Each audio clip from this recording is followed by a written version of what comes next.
Hey guys, I know that I missed a week, but it was a really busy week and I just wasn't able to sit down and record a story. So we're going to try to get back on track. This is the beginning of swimsuit season here in Tennessee. The water has gotten warm enough, and we're beginning to get out and kayak and paddleboard and jet ski, all the fun stuff. So it reminded me of a story regarding swimsuits.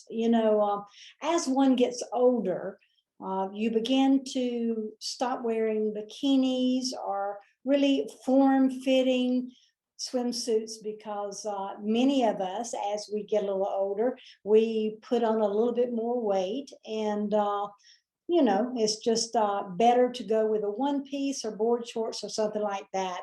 So seems like the businesses and companies have come up with new, better fabric to design those swimsuits with, and they are very enhancing. They can hide problematic areas on your body, so they're really something. So I had purchased one of those swimsuits, and I put it on and I thought, well, this doesn't look half bad. It does hide those problematic areas, and it's very comfortable. So we go out on the boat, and we had just purchased one of those new tubes, and it was called a Hydromaniac. So we had some friends with us, and several of them had gotten on the tube, and we had pulled them, and we're having a really good time. And it was time for me to get on the tube. So I got to the back of the boat. I slung my legs over, and I don't know, in my infinite wisdom, instead of just sliding into the tube, I decided to put my feet in the middle of the tube to get on. Now, anybody with half a brain would know that that is not the proper way that you get on a tube. And people who know me know that I will do almost anything in the water, but that I have a healthy respect for it, that I'm not a strong swimmer, and it would not take much for me to panic and just go under and stay under. So I usually use nose plugs if I'm going to be in and out of the water a lot.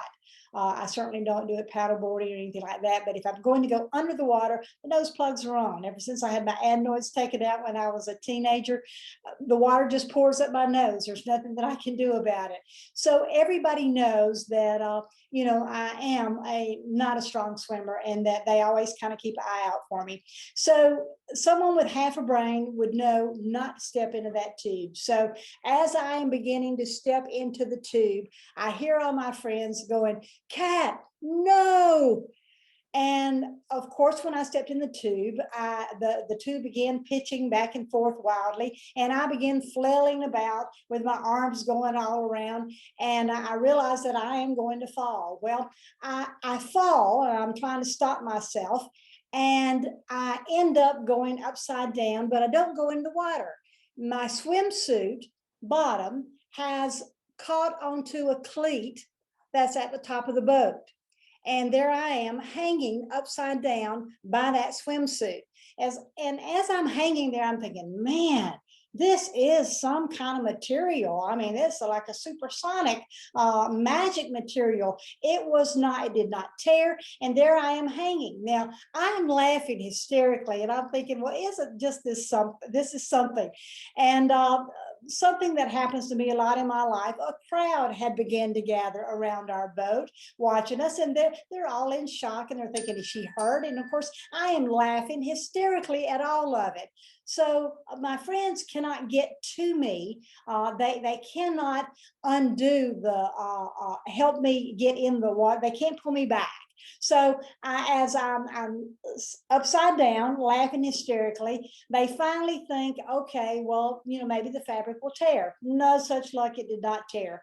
So what ended up happening is that they finally were able to pry the material off of the cleat, and I plopped into the water and came up sputtering like a drowned rat.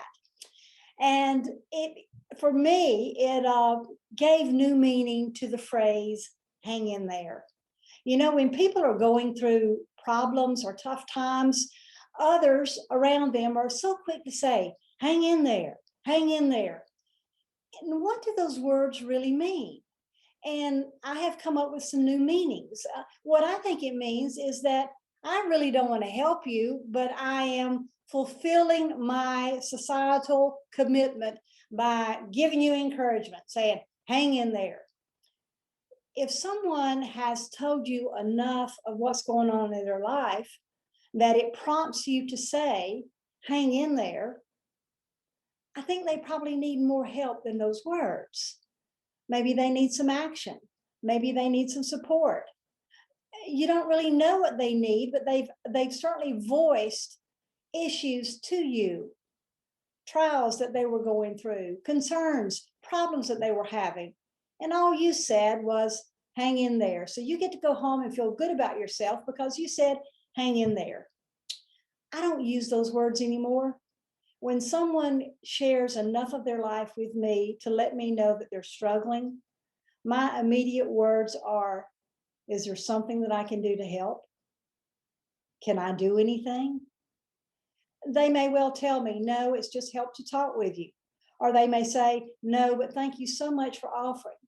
But what I have done is I have offered them more than those simple words, hang in there. You know, I think we probably don't need to use those at all. Won't you join me just for this week?